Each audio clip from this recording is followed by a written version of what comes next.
While on my recent camping trip with my wife in Algonquin Park, I saw a very cool 35-year-old Volkswagen Camper van, and I asked the owner, could you take us on a tour? And he said, sure.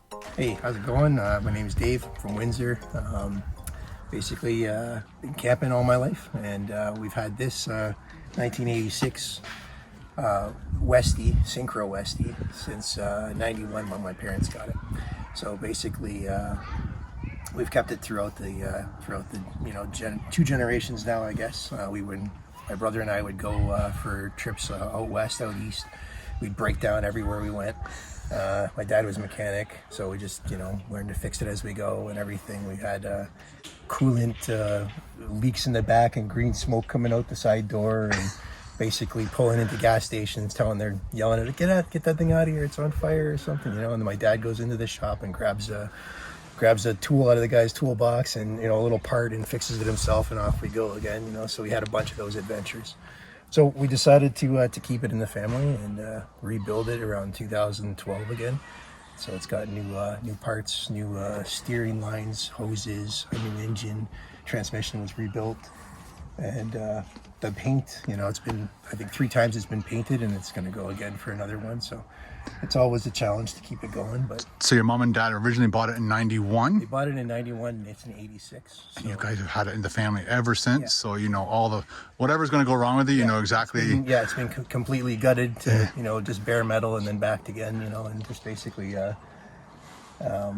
tried to make it so that when we go somewhere, we're not going to be doing those breakdowns Right. that we had experienced before. So. And your dad, is he the one who taught you how to do all this stuff, or did you take it in school? No, he basically taught me. Taught you everything most about of that. it. Yeah, That's amazing. We would be in the garage, I'd be crawling all over his old T-Bird or whatever back in the day. Wow. So yeah, I think a lot of it, he taught me. So I took engineering, but the hands-on stuff and all that, it was all from him. So. All right, show us around. So basically, this being a Syncro, it has a little bit more, rarity to it. It has the 4-wheel drive. They only made a limited number of them over from 86 to 91, I think it was, and has a nice low gear in it that can actually make this thing pop wheelies. It's not recommended. But, it has broken a transmission in the past. Oh wow! When I first started driving. These it's just amazing how much of a following there is with these in Hawaii. When we went to vacation one time, these things are on every other block. In California, the same thing. And it's nice that the parts are available for them wherever you go. Like you can get anything you want, conversions, upgrades. These are caravan seats, the second row seats from a caravan. Okay, not original. No, they're not original. Well, the original ones we still have, but it was just something additional to have. These ones will do the fold down thing with stowaway. Oh right, yeah, because you said you could put that hammock thing in here. So the hammock would go normally from here to here and all the way across, and it's perfect for the girls. Yeah. So that stows, and they also rotate around, so you can talk and Sure. On a rainy day. Like last night I think it was, and 2 nights ago. And then there's 2 tables, one in the front, one in the back. So you can have basically So this you put a tabletop on top of of it. You have a table kind of in this area here. Okay. And then where's the actual top go? Is it somewhere in here? It's right now it's stored against the window back there. Oh, okay. So. Oh yeah, there it is. And that just screws onto that, and away you go. Screws onto that, and then the other table is underneath that box. Oh, okay.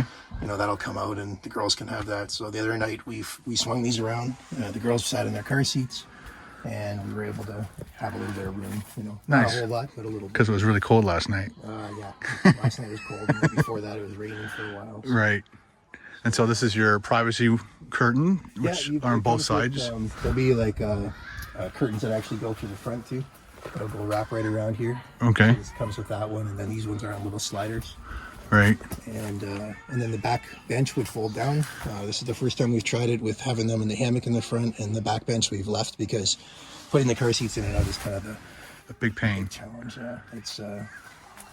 So does it fold down like this? It would fold down, yeah. So the front of the bed would probably get out to about here. Okay. And then the back and you'd goes have down. and it's like a good 4 inches of cushion up top, like when the top will pop up, and I can show you that. But For sure. we'll have two beds up there. Or like 2 spots for a bed.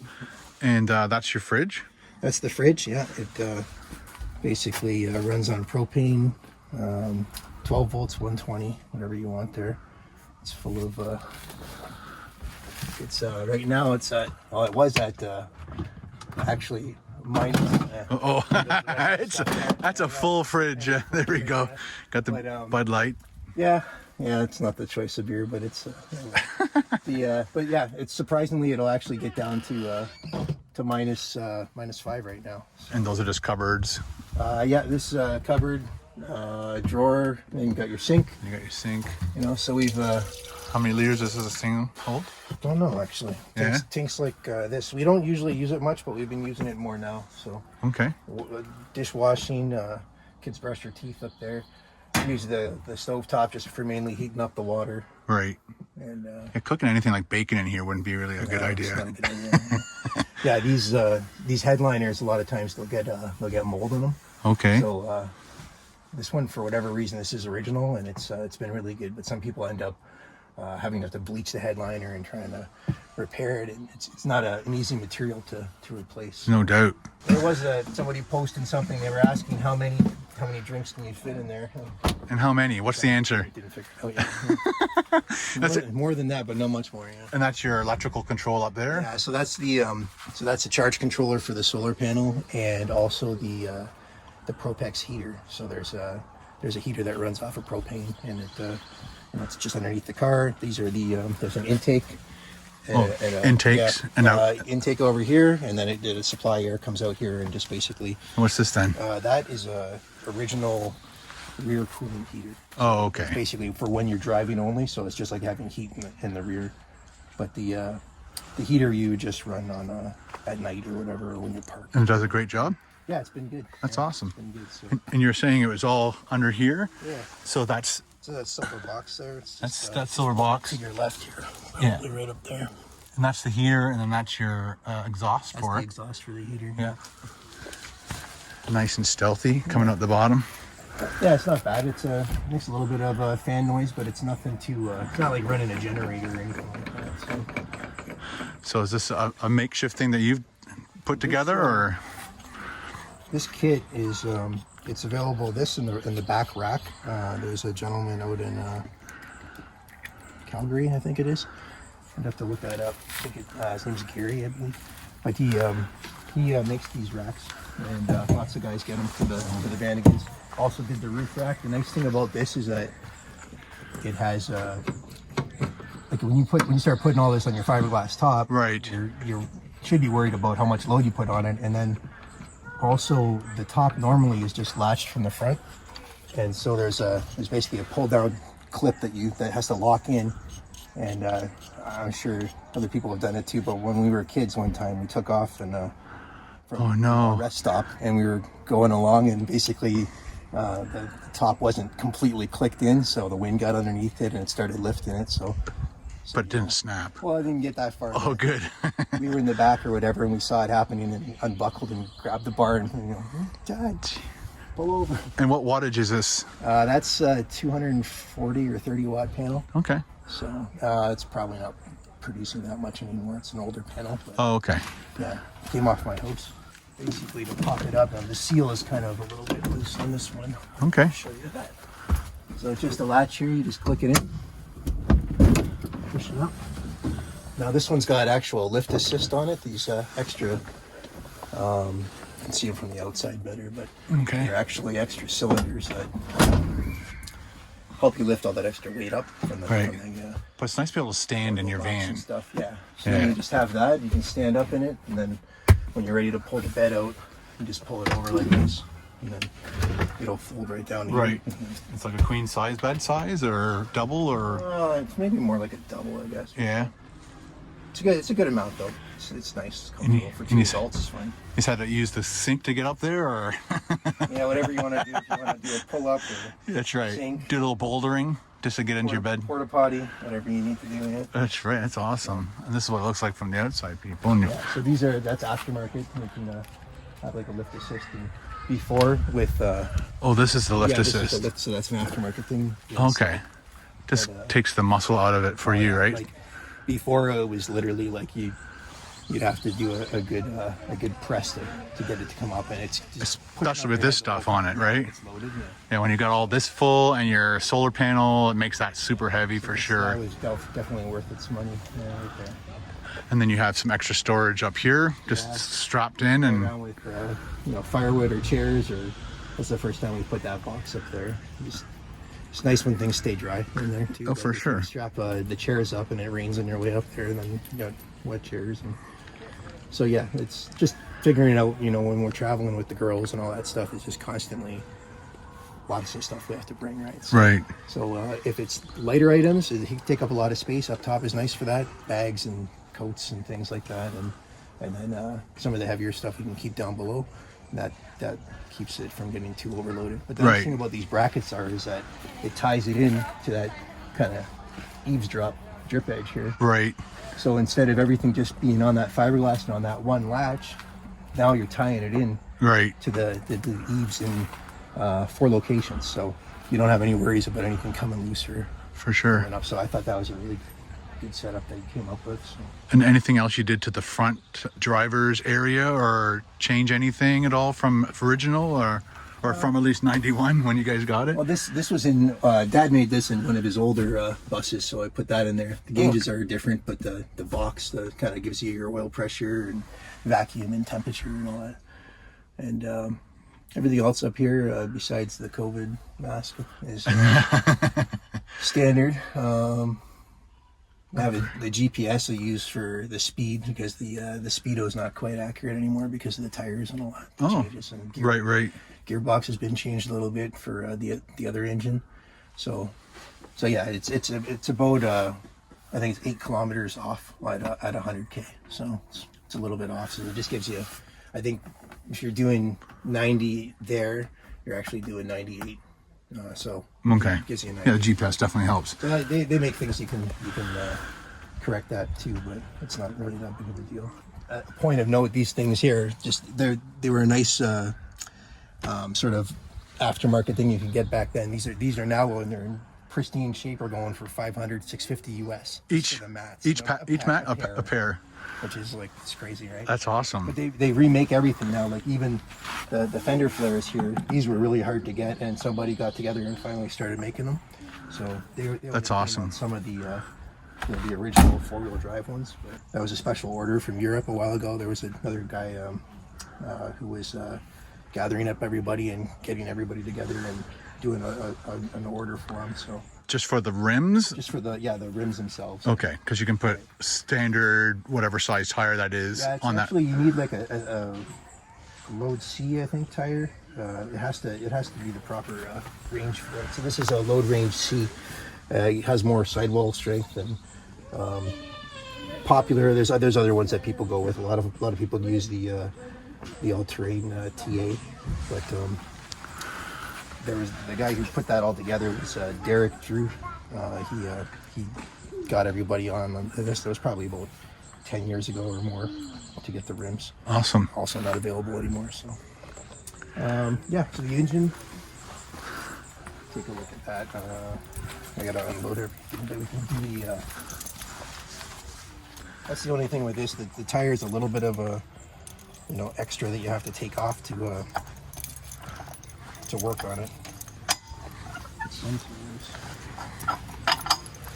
Is that all you're doing, or this is all that Gary in out west? Like there's some that bolt into the side of the panel here. Oh, okay. You just have to affix them to it, and this is nice because you can take it right off, and it doesn't go straight into the body. You don't have to drill any holes, anything like that. But get into your hatch, you pretty much have to do this everything. You can lift it with it on there, but it's quite the weight. It's probably not good for it. Oh, okay. Here again, you've got you can get different lift options, a little bit higher rated lift. Okay. So all you got to do is basically lift this. This is the mat that you hope you won't have to use when you're working on the side of the road. All right. Yeah, right. That's a great idea. This has been for a long time. So originally there's a 2.1 liter flat 4 water cooled Flat 4, Volkswagen, jeez. right? So there's a couple different conversions that they do over the years. Subaru is one of them. There's a Porsche. There's a diesel, TDIs, you know, all that type of thing. But the one that kind of looked the nicest to me and the nicest fit was a Subaru SVX motor, and basically it's a flat 6. That is amazing that you took out the old engine and threw this in here, and it fits. I'm sure you'd had to do some major finagling. Yeah, well, there's lots of guys that do this, and they make the kits. So Rocky Mountain Westy, they're in Colorado. They did the engine mount for it, the exhaust for it. All of that was purchased items. Okay. Which actually helps the conversion go a lot quicker. Because sometimes like I can make this all, but it takes a long time, right? So this is when I decided to finally do it, just as many other people have done. You buy the different kits, and everything comes and arrives in nice boxes, and you just got to follow the instructions and go with it. So besides the engine, like the brakes are all new. There's like a large brake conversion that I did. There's also a disc brake you can do for the rear, which I didn't do. It's kind of a heavy duty drum that I've put on it. All the different hard lines, like your brake lines and power steering, all of that stuff, all to be done. All the fuel tank resealed, rebuilt, fuel hose is all done. And just That's incredible, man. Right. So it was like probably a couple of years that I was messing around with it. But once you start doing it, it's not as bad. Like I think, you know, all the little repairs along the way and everything, and then never knowing what's going to happen on this trip. Yeah. Is like all the tools that you bring, all the stuff. It's nice to know that everything's done, and you could spend how much money on a new version of this, right? A lot. So if you had to spend a lot on your old one, that was worth it to me and a lot of other people. So I think it worked out good, and it has a lot of nice power for passing hills. The gearbox has been re-geared professionally, so it matches the kind of power band for the engine, and it's just fun. It's fun to drive like that. The fuel economy is not too bad either. What about your electric power? So From the solar, it gets into, where's that power going into? so there's an auxiliary battery underneath the driver's seat. Driver's seat, okay. So both batteries, like the main battery is under the passenger seat, and then the auxiliary one, which is like a glass mat battery, just a smaller one, deep cycle, sits under there. And of course other people are doing even better stuff, like the lithium batteries. Right, yeah. You know, they'll have more storage power. So, but this is nice for the day-to-day stuff and running. And when you run your battery down, the more you draw it down, the more that panel will fill the battery up the next day or whatever. So if the battery's pretty much topped up, you won't see that much coming in because you don't need to top it up. Right. So if you use a lot overnight and it's relatively sunny, it'll be pulling in sometimes like 12 amps, or normally like less than an amp. Is it also hooked into your alternator, or? Well, both batteries, when it's running, both batteries will be hooked up together. Okay. But it's only charging the auxiliary battery when it's off. But as soon as you're running, they'll equalize on their own. Oh, okay. Connected. So, very cool. So, and that's the other nice thing is that there's been a couple times when you just have a dead battery from all of this, right? Like whether it was a little gremlin in the wiring before, or just charging all kinds of stuff and being on the campsite for a couple days, not driving anywhere, and literally have dead batteries. So it's just nice to have. It's nice to have the separate system, so you can run that one right down, and you'd still have your main battery to start it. So, yeah. Well, Dave, thank you very much for showing us your ride, buddy. Yeah, no problem. Thank you very much for asking. Yeah. No problem. Pleasure meeting you. Obviously, it's going to be in the family for a lot longer because of you. Might be electric next, Yeah, right. a couple more years. Yeah. Thanks. Thank you. I would like to once again thank Dave very much for taking the time out of his holiday to give us a tour of your very cool Volkswagen camper van. Dave, it was really nice to see how much work you've put into this 35-year-old vehicle and how passionate you are for maintaining this antique camper van for your family to enjoy for many years to come. Again, thank you.